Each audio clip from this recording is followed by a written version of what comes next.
नमस्कार. आजच्या Maharashtra industry dialogue घडूया उद्याचं भविष्य या समिटमध्ये उपस्थित महामहिम राज्यपाल CP राधाकृष्णनजी, आपले लोकप्रिय मुख्यमंत्री देवेंद्र फडणवीसजी, उद्योग मंत्री उदय सामंतजी, आपले पणन आणि राजशिष्टाचार मंत्री जयकुमार रावलजी, डॉक्टर अनबलगन, डॉक्टर वेलारासू आणि उपस्थित सर्व इंडस्ट्री लीडर्स, पॉलिसी मेकर्स, इनोव्हेटर्सचे मी मनापासून या ठिकाणी आजच्या इंडस्ट्री डायलॉगमध्ये स्वागत करतो आणि आपल्या सगळ्यांना शुभेच्छा देतो. गेल्या महिन्यात याच ठिकाणी भारतातील पहिल्या विश्व ऑडिओ व्हिज्युअल आणि एंटरटेनमेंट समिट संपन्न झाली. देशाचे लोकप्रिय प्रधानमंत्री नरेंद्र मोदीजी यांनी चित्रपट, संगीत, गेमिंग, ॲनिमेशन आणि मनोरंजन क्षेत्रातील मुंबईचं महत्त्व जागतिक व्यासपीठावर अधोरेखित केलं. खरं म्हणजे हीच तर महाराष्ट्राची खऱ्या अर्थाने ताकद आहे. महाराष्ट्रात खूप पोटेन्शियल आहे. महाराष्ट्र हा फक्त भारताची आर्थिक राजधानी नाही, तर देशाला औद्योगिक प्रेरणा देणारं राज्य आहे. देशभरातून लोक आलेत म्हणून थोड़ा हिंदी बोलतो. मैं जब मुख्यमंत्री था तब अभी इसका उल्लेख हमारे उद्योग मंत्री जी ने किया. दावोस हम गए थे वर्ल्ड इकोनॉमिक फोरम में.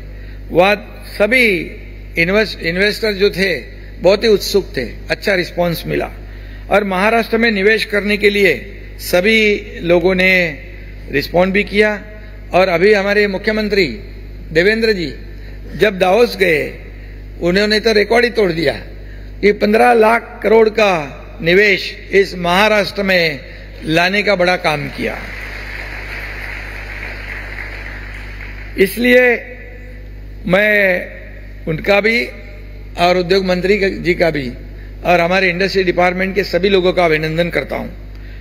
पिछले 3 साल में महाराष्ट्र के निवेश के रिकॉर्ड MOU हुए और सिर्फ MOU नहीं बल्कि उनके कन्वर्जन में भी महाराष्ट्र देश में नंबर 1 रहा है, जिसका जिक्र अभी उद्योग मंत्री जी ने कहा है. महाराष्ट्र में निवेश करके उद्योग शुरू करना अब आसान हुआ है क्योंकि महाराष्ट्र में अच्छा इंफ्रास्ट्रक्चर है, अच्छी कनेक्टिविटी है, स्किल्ड मैन पावर है और अभी फटाफट सब होता है, पहले जैसा नहीं है. सिंगल विंडो क्लियरेंस है, फास्ट कुछ भी शिकायत आती है तो खुद मुख्यमंत्री जी एड्रेस करते हैं. हमारे पास कोई आता है तो हम खुद उसमें ध्यान देते हैं. उद्योग मंत्री भी 24/7 काम करते हैं.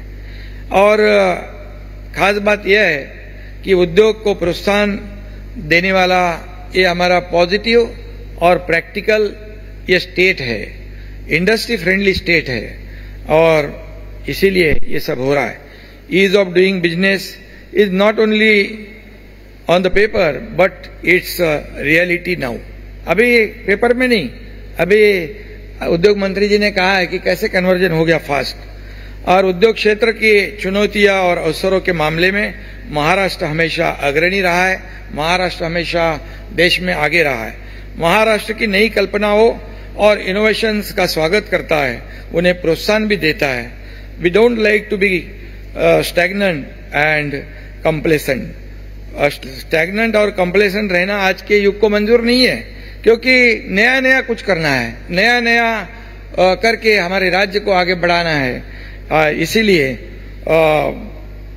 इस हकीकत के साथ तालमेल बिठाने के लिए सभी को तेजी से दौड़ना पड़ता है जैसे आज का जमाना है और इसलिए महाराष्ट्र भी उसे पीछे नहीं रहना चाहिए. महाराष्ट्र इंडस्ट्री डायलॉग का उद्घाटन यहाँ पर हुआ है.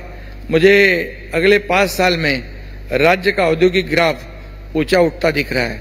हमारे मुख्यमंत्री जी के मार्गदर्शन पर हमारी टीम जो है पूरी तरह सक्षमता से काम कर रही है और महाराष्ट्र को सक्षम और विकसित राज्य बनाना चाहते हैं। यह औद्योगिक संवाद में राज्य में नई औद्योगिक क्रांति को दिशा देगा, ये मुझे विश्वास है।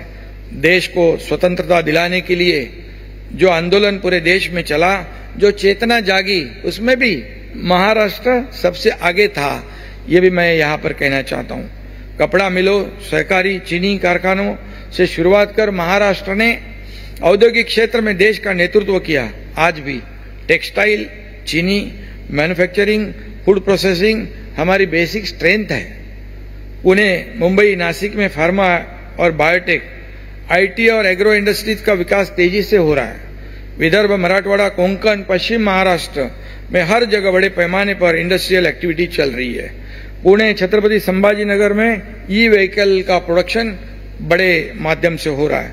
आने वाले समय में डिजिटल, आधुनिक और विश्व स्तरीय उत्पादन महाराष्ट्र में हो, इसके लिए हमारी सरकार ने कई कदम उठाए हैं। Semiconductors, electronics manufacturing, renewable energy, aerospace, defence जैसे नए क्षेत्रों में निवेश हो रहा है।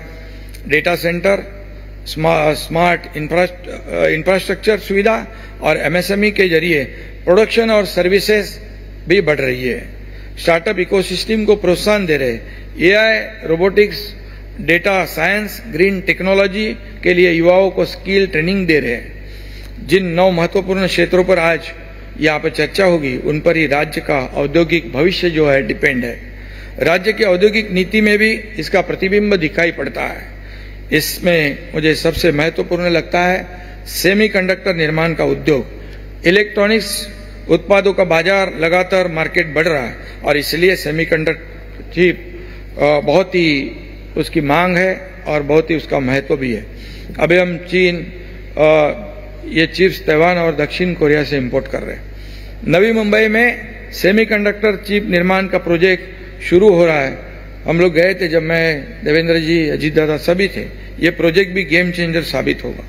वस्त्रोद्योग, दवा निर्माण, फूड प्रोसेसिंग, वाहन उद्योग, डेटा सेंटर, ये मुझे हमारे राज्य के औद्योगिक तीर्थस्थल लगते हैं और इसीलिए इसको आगे बढ़ाने का काम हमारा इंडस्ट्री डिपार्टमेंट कर रहा है।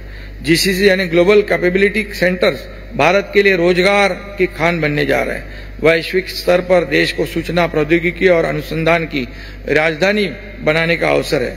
भारत के जीसीसी से दुनिया के 1700 प्रोजेक्ट का काम हो रहा है। अगले 5 साल में अभी उद्योग मंत्री जी ने कहा है कि और भी बढ़ोतरी इसमें होगी। मुंबई, पुणे, बेंगलोर, हैदराबाद में जीसीसी का हब बन रहा है। भारतीय अर्थव्यवस्था अर्थव्यवस्था में जीसीसी का बड़ा योगदान होगा।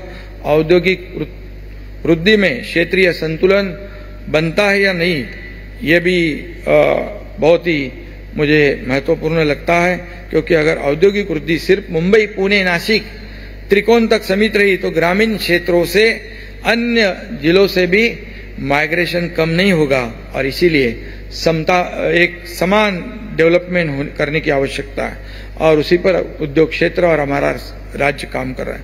आर्थिक विकास और मानवीय जीवन को जोड़कर ही हम आर्थिक महाशक्ति बन सकते हैं। आर्थिक प्रगति के में मानवीय चेहरा होना चाहिए। हमारे लोकप्रिय प्रधानमंत्री नरेंद्र मोदी जी का कहना इसके लिए महत्वपूर्ण है और इस औद्योगिक संवाद से वह लक्ष्य निश्चित रूप से हासिल होगा, मुझे इसका विश्वास है। उद्योगों का विकास सिर्फ सरकार का काम नहीं, बल्कि बड़े उद्योग कंपनियां, आप जैसे लोग, शिक्षण संस्थाएं, नागरिकों का समन्वय इसमें महत्वपूर्ण है। मैं यह कहना चाहता हूं, पिछले 3 साल में मुंबई एमएमआर और महाराष्ट्र के हर शहर में कई इंफ्रास्ट्रक्चर के काम हुए। आपने देखा होगा coastal road, Atal Setu, metro, Mumbai Pune missing link भी कंप्लीट हो रही है। समृद्धि महामार्ग जो नागपुर से मुंबई तक, ये भी शुरू हो गया। कल ही हमारी कैबिनेट में आदरणीय मुख्यमंत्री जी के उपस्थिति में मुंबई, नागपुर, गोवा ये शक्तिपीठ जो उसे भी मंजूरी दे दी है। नई मुंबई में एयरपोर्ट का भी काम बड़ी तेजी से हो रहा है, जल्दी वो शुरू हो जाएगा। वाडवन पोर्ट का काम शुरू हो चुका है, वहां भी एक एयरपोर्ट बनेगा। अगले 5 साल में 40 लाख करोड़ का निवेश और 50 लाख से ज्यादा रोजगार अवसर पैदा होंगे। इसे ध्यान में रखकर हम लोग काम कर रहे हैं। हमारा महाराष्ट्र एफडीआई में देश में सबसे आगे है। देश के कुल निवेश का 40% महाराष्ट्र में आया है। यह भी बहुत बड़ी अचीवमेंट है। 5 साल में आपको महाराष्ट्र का चेहरा बदला हुआ दिखेगा। ये गारंटी इस परिसंवाद में हम सब लोग देना चाहते हैं। माननीय प्रधानमंत्री जी मोदी जी के नेतृत्व में देश को आर्थिक महाशक्ति बनाना है। इसमें $1 ट्रिलियन कंट्रीब्यूशन महाराष्ट्र का है, लेकिन नीति आयोग के मुताबिक मुख्यमंत्री जी यहाँ पर उपस्थित है, $1.5 ट्रिलियन सिर्फ और सिर्फ एमएमआर में पोटेंशियल है और महाराष्ट्र तो बाकी है। और इसीलिए मैं इतना ही कहूंगा कि हम सब मिलकर एकजुट होकर प्रयास करें और सरकार उद्योगों के पीछे मजबूती से खड़ी है। यहाँ पर यह आश्वासन मैं देता हूँ। और फिर एक बार ये घडवूया उद्याचे भविष्य या अतिशय आगळ्या वेगळ्या या MIDCच्या उद्योग विभागाच्या उपक्रमाला खूप खूप शुभेच्छा देतो। धन्यवाद। जय हिंद, जय महाराष्ट्र। VPL यूट्यूब चॅनलला लाईक करा, सबस्क्राईब करा आणि बेल आयकॉनवर क्लिक करायला विसरू नका।